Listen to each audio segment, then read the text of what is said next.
Welcome back. I'm Brad G Media, and today we're breaking down what you need to film your first YouTube video. On this day 4 of our 31-day posting challenge, we're talking about equipment.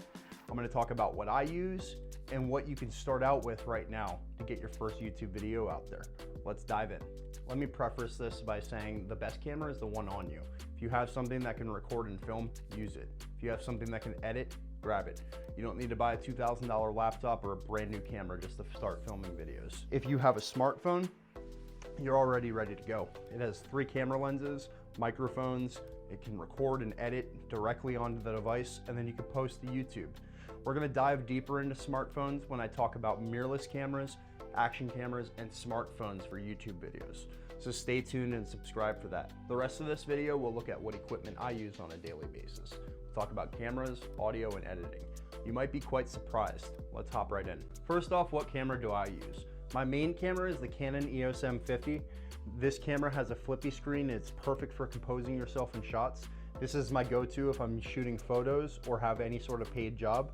I have a Canon EOS M, which is the first in this line of cameras, so everything, the battery and the lenses are all interchangeable. This is a 9-year-old camera, but I can still match it perfectly to the M50, and I love it.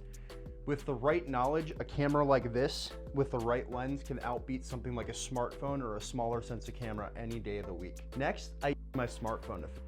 The last 3 videos you've seen have all been filmed on an iPhone 13 Pro Max.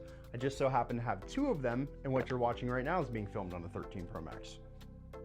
In this 31-day posting challenge, I'm using my phone to utilize my time and save a bunch on editing and filming and transferring footage. Everything's on this one device, my 1TB 13 Pro Max, and it's making it so easy to get everything cohesive and flowing. Your phone can be used to edit, control your cameras. It can be the center workflow for you. I use it to edit, script, and film on the go. I'll tell you, a phone is a vital part to your workflow, and you can run an entire YouTube channel with one. If I'm gonna be putting a camera in a dangerous situation or near the water, I'm gonna use something like my Insta360 Go 2. These cameras are durable and meant to be thrown around. For example, check this out.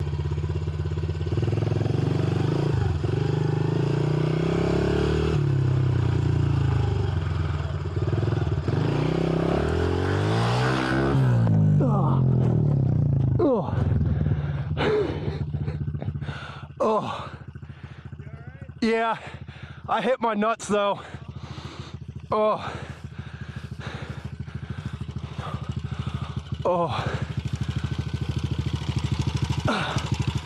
Action cameras are the perfect accessory for any camera bag or kit. They can help you get the shots you just can't get with a normal camera sometimes. When it comes to choosing a brand of microphone or audio source, don't cut on cost. Do your research and find what's being recommended, but different microphones will sound better or worse for your own voice. I found that the Deity products priced per dollar are amazing and they sound fantastic with my voice. I actually just picked up the last type of microphone I was gonna show you, a wireless Lav System. And the Deity one is $150, gives me a nice clean sounding audio. It's what you're listening to right now. And I was able to film like 40 to 50 feet away from the camera earlier today. But when it comes to audio, just don't cut on cost and do your research. When it comes to editing, there's a bunch of free options you can use. PCs come with Windows Movie Maker, Macs come with iMovie already installed. You can use these programs to learn the basics of cutting, adding titles, transitions, and music to your videos. I do use a bunch of paid programs like the entire Adobe suite, and when it comes to my mobile editing, I use stuff like LumaFusion. Once you're ready to move on, there's plenty of free options still, such as CapCut. CapCut is a totally free editing software. It has a warp stabilizer in it. You can add so many titles and transitions. It has stock footage and even some stock music already there that you can use. All right, to wrap this up, take the equipment you have that you can film with now, write it down, and then go do research on YouTube. How to film a video with the Canon EOS M, with the iPhone 13, with the Samsung Galaxy S22. Then take notes and track your progress. Make sure you do your research before you buy anything and you know what you're getting into. I hope you guys got some amazing value today. I'm Brad G Media signing out. I hope you guys are having a blessed day. I sure know I am. I will see you all tomorrow.